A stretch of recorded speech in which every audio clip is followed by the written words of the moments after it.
Welcome everyone. In this video, we're going to be checking the DeltaT across the indoor coil to confirm proper operation. Roland, can we go into a little bit about that? Yeah, so the first question is, why are you doing it? You're typically going to be doing it on a startup, a preventive maintenance call, or a service call.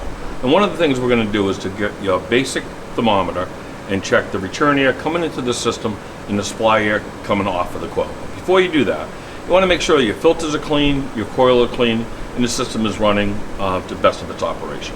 All right, so what we did on this one right here was we put a supply air thermometer and a return air thermometer. And we're just looking for a DeltaT across the coil of 20 to 30 degree temperature drop. So if I look at the first one right now, we have 50 degrees coming out of the coil. And if I look at the return air, we have 75 going in, so therefore we achieved a delta drop across the coil. One of the things I did do was put this system into test run. There's a couple different ways we can put a system into test run. If it's a P series, we can do SW4. In this case, I just simply put it in test run through the controller. We don't like to put gauges on, really don't need to. Seeing that it's an inverter system, those pressures may not be accurate to what you're looking or expecting to see.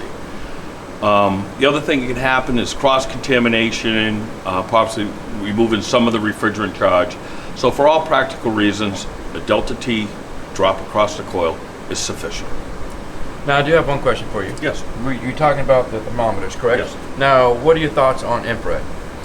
Infrared it's good to use in certain situations, but what the infrared is going to give us the temperature of a surface, and what we're looking for is air temperature drop. So in this case, I probably wouldn't recommend infrared. Thank you. And thank you for watching this video, and I'll see you next time.